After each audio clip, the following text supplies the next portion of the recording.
রাখবেন, গণতান্ত্রিক প্রক্রিয়া যদি ক্ষমতায় আসেও যেদিন সংবিধান রক্ষার জন্য শপথ নিবে সেই দিন এমনিতেই যখন গণতান্ত্রিক আন্দোলন করে তখন ঈমান চলে যায়।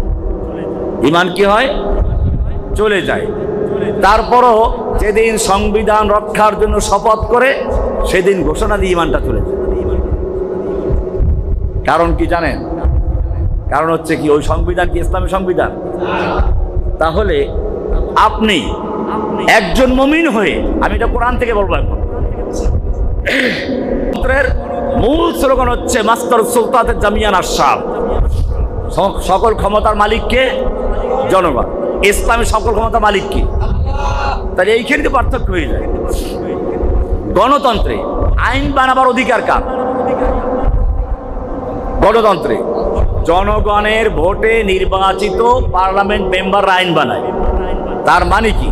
তার মানে হচ্ছে আপনি ভোটের মাধ্যমে, ভোট দিয়া সংসদে কিছু লোক পাঠাইলেন যারা আইন প্রণেতা, যারা কি এখন ওরা যে কোনো আইন পরিবর্তন করতে পারে, বাতিল করতে পারে, অন্য আইন তৈরি করতে পারে। এই তো কথা। তাহলে এবারে কোরআন আয়াত না, কোরআন বলছে আম লাহুম শুরাকা শারাউ লাহুম মিনাদ-দীনি মা লাম ইয়াযাম বিহিল্লাহ। তাদের কি এমন কোন শোরাকা আছে? শোরাকা শরীক মানে আল্লাহর শরীক। আল্লাহ যেমন আইন দিয়েছেন, আলা লাহুল খালক ওয়াল আমর, আইন দেওয়ার মালিক কে? আল্লাহ যেমন আইন দিয়েছেন, শরিয়া দিয়েছেন, ঠিক যারা নাকি আল্লাহর আসনে বসে আইন তৈরি করছে, বিধান দিচ্ছে, আল্লাহ বলছেন আম লাহুম শুরাকা, তাদের কি এমন কোন শোরাকা আছে? শারাউ লাহুম মিনাদ-দীন, যারা তাদের জন্য দ্বীনের এমন শরিয়া তৈরি করে দিচ্ছে মা লাম ইয়াযাম বিহিল্লাহ, যা আল্লাহ অনুমোদন করেন নাই।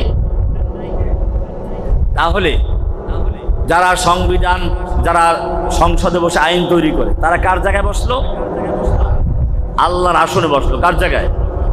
তাহলে আমরা যদি বলি মক্কার খানায় কাবাতে 360টা মূর্তি ছিল যাদের মানুষ পূজা করত, আর ঠিক তেমনি ভাবে আমাদের বাংলাদেশের খানায় কাবা, সেখানেও 300 কয়টা মূর্তি বসে, পয়সা তারপরে আইন তৈরি করে, সেই আইন যদি মানা হয়, এটা তো পূজা করা। এটা কি?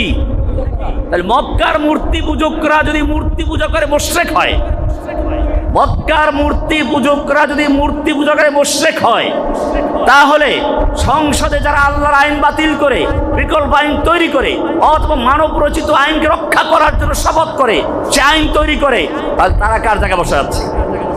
এদের তৈরি করা হুকুম যারা মানে তারা আর মূর্তি পূজক পার্থক্য আছে কিনা?